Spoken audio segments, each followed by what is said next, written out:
He didn't just lead an army, he led history. At an age when most people were just learning to live, he had already conquered the world. This wasn't a fairy tale. This was reality. In the ancient world, few names resonate across continents, eras, and civilizations like that of Alexander the Great. Born a young prince in the mountainous region of Macedonia and dying a ruler of half the world, Alexander was known not only for his sword, but for his mind that transcended time, his transcendent vision, and his history-moving ambition. This is the story of a mortal who tried to live like a god and left a lasting legacy. Alexander was born on July 20th, 356 BC in Pella, the capital of the Kingdom of Macedonia. His father, King Philip II, was a brilliant general who modernized the Macedonian army and made the kingdom a dominant force in Greece. His mother, Olympias, was the daughter of the king of Epirus and a deeply religious woman. She believed that Alexander was conceived by Zeus's own thunderbolt. Even from the moment he was conceived, Alexander was a part of mythology. As the son of royalty, Alexander grew up amidst training fields, accompanied by the sound of weapons and the visions of past conquerors. But he wasn't just trained physically. At the age of 13, he began studying directly with one of the most influential figures in the history of philosophy, Aristotle. Under his tutelage, Alexander studied logic, rhetoric, politics, medicine, zoology, and even ethics. But what left the greatest impression on him were the stories of Homer, particularly Achilles, the great Greek hero of the Iliad. Alexander was obsessed with the idea of honor, glory, and living a life of eternal remembrance. He didn't just want to be king, he wanted to be a legend. In 336 BC, when Alexander was only 20, his father was assassinated by his palace guards in an event that remains shrouded in mystery. Instantly, the throne of Macedonia fell to a young man barely out of his studies. The world viewed him as an ambitious boy who would not last long. Greek cities revolted, barbarian tribes in the north mobilized, and nobles at home doubted him. But Alexander responded in a way that surprised everyone, with speed, violence, and extraordinary military ingenuity. In less than a year, Alexander crushed a rebellion in the Balkans, razed Thebes to the ground, sparing the poet Pindar's house as a symbol of cultural respect, and forced all of Greece back into Macedonian control. He was also re-elected leader of the League of Corinth, giving him the legal authority to pursue his father's ambition, to invade the Persian Empire. In 334 BC, Alexander crossed the Hellespont, now the Dardanelles, with 35,000 soldiers. He brought not only weapons but also the dream of uniting the world. He landed in Asia Minor and immediately confronted the Persian army at the Granicus River. There, he was nearly killed by a Persian general, but was saved by his bodyguard, Clitus. This victory opened the way to the heart of Persian power. Over the next 2 years, Alexander achieved victory after victory. He conquered key cities like Sardis, Halicarnassus, and Tarsus. He defeated King Darius III at the Battle of Issus, despite his significantly smaller army.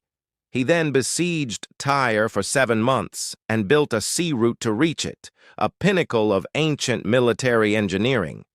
The city fell, and Alexander massacred thousands in revenge for their fierce resistance. In Egypt, he was welcomed as a liberator. There, he founded the city of Alexandria, which would grow into a world center of science. He also traveled to the Shiva oasis in the western desert, where he was confirmed as son of the god Amun. The belief that he was a descendant of a god became increasingly entrenched. Alexander no longer considered himself merely human. He felt he was the bridge between heaven and earth. In 331 BC, Alexander and his troops faced their greatest battle at Gaugamela against a much larger Persian army. Darius III prepared the battlefield and presented spiked chariots and an army of giants. But Alexander, with clever formations, speed of maneuver, and a direct attack on the enemy's center, managed to destroy the Persian defenses and force Darius to flee a second time. This victory made Alexander ruler of the entire Persian Empire, Mesopotamia, Babylonia, Persia, Media, Sogdiana. He occupied magnificent cities such as Susa and Persepolis. At Persepolis, the great palace was burned. Some say Alexander did it in revenge for the Persian burning of Athens. Others say it was a drunken impulse. But one thing is certain. With that fire came the end of ancient Persia's glory. After conquering Persia, Alexander did not return to Macedonia. Instead, he explored further into Asia. In the rugged, mountainous regions of Central Asia, he battled fanatical resistance tribes. He married Roxana, a Bactrian noblewoman, to strengthen political ties. But many of his soldiers grew restless. They saw their leader changing, dressing like an Eastern king, demanding worship as a god, and abandoning Greek customs. Tensions escalated until Alexander killed his own friend, Cletus, in a tragic quarrel. The incident left a deep scar on his soul, but the expedition continued. In 326 BC, Alexander crossed the Indus River and confronted King Porus at the Hydaspes River in northern India. There, his army faced war elephants, a fearsome foreign weapon. But Alexander prevailed. Impressed by Porus's bravery rather than punish him, he appointed him ruler of the region. But his troops were exhausted. They refused to continue further east. Alexander finally resigned himself to the reality. He had reached the limits of human strength. The journey back west was no less arduous. Crossing the Gedrosia Desert, thousands of his soldiers died of dehydration and starvation. But Alexander remained steadfast, marching among his troops, refusing to drink before his men had water. He returned to Babylon and began to formulate grand plans, to build a structured, multicultural empire, invade Arabia, and unite East and West under a single government. But in 323 BC, at the age of 32, Alexander fell ill and died. No one knows for sure what caused it. Some say malaria, others typhus, and still others poison. There is also a theory that he suffered from a rare nervous disorder that left him paralyzed but conscious throughout his slow. Although his empire collapsed, Alexander's legacy is irreplaceable. He spread the Greek language throughout the ancient world, ushering in the Hellenistic era, which gave birth to new arts, sciences, and philosophies. The cities he built flourished as centers of commerce and learning.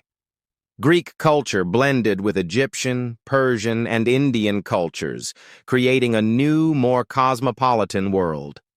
Even in the Islamic world, Alexander is remembered as Iskandar Zulkarnain, a figure mentioned in the Quran and revered as a great ruler.